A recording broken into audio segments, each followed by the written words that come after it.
Gracias por estar con nosotros. Esa es la gran pregunta. Si finalmente no sale adelante, ¿cómo será el día después? ¿Cómo será ese jueves ya sin estado de alarma en este país? Bueno, buenas tardes. En principio supondrá retornar a la misma realidad que existía antes de la declaración del estado de alarma. En realidad existen dos cambios significativos, uno institucional, y es que el gobierno de la nación pierde ese mando unitario respecto de la situación de la pandemia. Actualmente en el estado de alarma, todas las autoridades, las policías, las fuerzas y cuerpos de seguridad, sean locales, autonómicas, todos están bajo la dependencia jerárquica de un mando único que es estatal. Ese mando único se perdería. El gobierno perdería la facultad de limitar los derechos de los ciudadanos y una tercera variación, que sería no institucional sino normativa, perderían vigencia, ya no serían normas jurídicas, una serie de normas que se han dictado al amparo del estado de alarma y que si el estado de alarma decaen esas normas. Dejábamos una pregunta en el aire. Sí. ¿Esas competencias, si cae el estado de alarma, las pueden asumir las comunidades? Por ejemplo, limitar la movilidad de la población. Bueno, vamos a ver, las comunidades autónomas siguen teniendo sus competencias en materia de sanidad, en materia de seguridad, en materia de ordenación del territorio, pero lo que se refiere a la suspensión o a la limitación de derechos, tal y como la hemos conocido en este estado de alarma, no procedería, porque para eso tiene que estar vigente el estado de alarma o el estado de excepción en su caso, cosa que no sería el supuesto de hipótesis de la pregunta. Pero eso no significa que no tengan capacidad de reacción las comunidades autónomas para hacer frente a un tema sanitario. Esas competencias en materia de seguridad, de sanidad y de ordenación del territorio las continúan ejercitando y no con tantas facultades, pero sí tendrían un margen de actuación más pequeño, pero lo tendrían. Claro, pero podría ocurrir que esas comunidades pues colocasen a policías, aduanas entre autonomías para evitar ese movimiento de la población. Aduanas es un decir, entiéndame, un control, digamos. Sí, vamos a ver, eso supondría una limitación del derecho de libre circulación entre las comunidades autónomas o entre las provincias, y para una limitación de esas características entiendo que tiene que estar vigente o bien un estado de alarma si es limitación, o bien el estado de excepción si es una suspensión del derecho como tal, ¿de acuerdo? Por tanto, ¿se puede mantener a la población confinada sin estado de alarma? En mi opinión, no por el estado de alarma, sino por la aplicación de otro tipo de leyes, como una ley especial en materia de salud pública, se puede permitir la posibilidad de confinar a personas que estén enfermas o que tengan síntomas evidentes de una enfermedad contagiosa. Pero no se podría confinar a personas que no estén enfermas o no presenten sintomatología de una enfermedad contagiosa. Entiendo. Imaginemos en el supuesto de que ese estado de alarma no se prorrogue por cuarta vez. Nos ponemos en el escenario del jueves, ya, pasado mañana. Sí. ¿Un peninsular podría viajar a Canarias si no hay estado de alarma? Bueno, habría que ver si las compañías aéreas han vuelto a operar, porque, claro, volver a la normalidad igual requiere un tiempo, porque en estos momentos muchas de las líneas aéreas están con sus trabajadores en ERTE, sin esas conexiones establecidas, pero si hubiese vuelo, por supuesto. Bueno, no el jueves, sino sería hasta el límite del estado de alarma actual, que es el 9 de mayo, pongamos el día siguiente, el 10 de mayo, se podría dar esa circunstancia, esa movilidad por parte de la población, ¿no? Con el riesgo que también eso conlleva, porque si hay un rebrote, ¿de quién sería responsabilidad en estos momentos?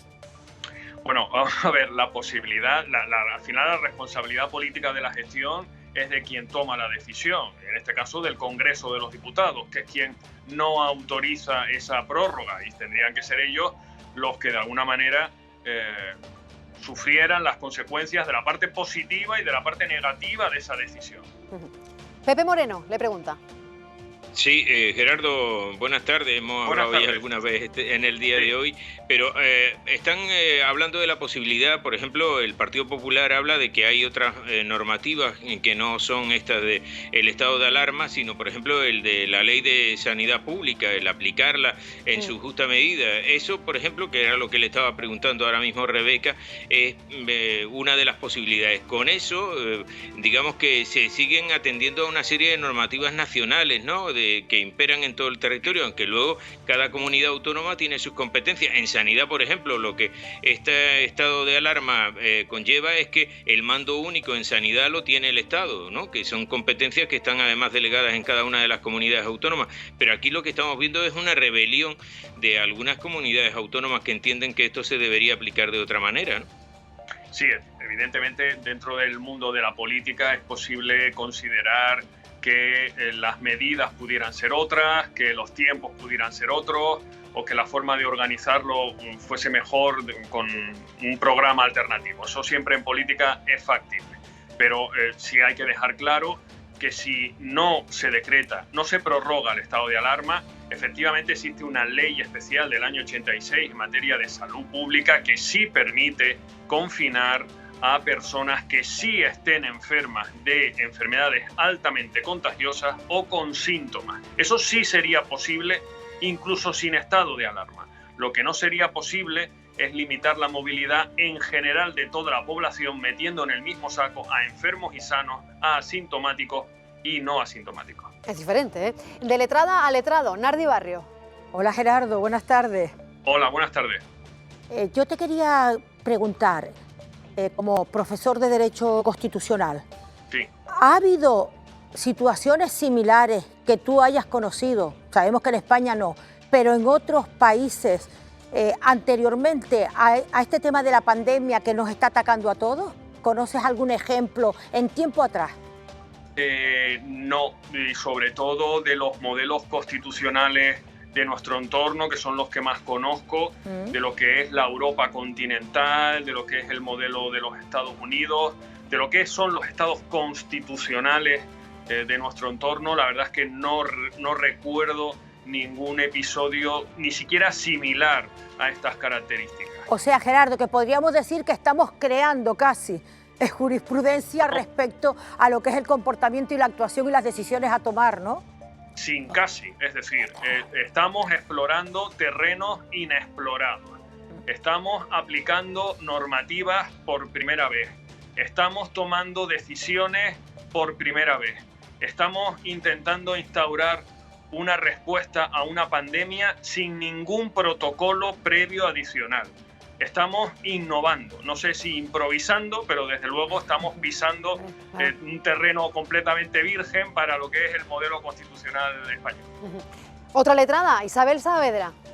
Hola, buenas tardes. Sí, buenas tardes. Yo quería saber su opinión sobre el debate que ha habido entre si realmente estamos en un estado de alarma o incluso se podría hablar de un estado de excepción. Creo que el Tribunal Constitucional empieza a estudiar un recurso presentado por Vox a ese respecto, en el sentido de que se han restringido derechos como el de reunión, el de manifestación, incluso se habla del de educación. ¿Cuál es su opinión, por favor? Bueno, hay que partir de un hecho claro. En el estado de alarma, nuestro ordenamiento jurídico no permite suspender derechos, pero sí limitarlos. En el estado de excepción sí se permite suspender por completo derechos fundamentales. La frontera entre cuando hablamos de limitar un derecho y cuando hablamos de suspender un derecho no es una frontera muy clara. En ocasiones es una frontera difusa. A mi juicio y en mi opinión, ahora mismo, a día de hoy, que sí se permite salir a la gente a la calle en determinados horarios, de 8 a 10, de 8 a 11 de la noche, que por franjas horarias se permite la circulación, creo que estamos más en una limitación de derechos, pero a mi juicio, en los inicios del estado de alarma, donde determinadas personas no podían salir bajo ningún concepto a ninguna hora, a ninguna vía pública, yo sí lo encuadraría más dentro de la suspensión de derechos y por lo tanto no estaría teóricamente bien aplicado el estado de alarma. ¿Y se podría dar la siguiente circunstancia, profesor, que se pierda, por ejemplo, mañana esa votación en el Congreso, pero aprobar el estado de alarma al día siguiente mediante un acuerdo en Consejo de Ministros? Hombre, a mi juicio eso sería un flagrante fraude de ley, porque el nuevo estado de alarma tendría que estar justificado por una circunstancia nueva. Si no, estaríamos ante un intento de prorrogar por el gobierno lo que nuestra Constitución dice que tiene que prorrogar el Congreso. Es posible que después de que finalice un estado de alarma vuelva un posterior estado de alarma, pero tendría que ser posterior y por otras circunstancias. Si no, a mi juicio, estaríamos dentro de un fraude de ley. O sea, los datos sanitarios no avalarían o justificarían que el Consejo de Ministros, mediante Real Decreto, apruebe un nuevo estado de alarma. No se podría dar esa circunstancia.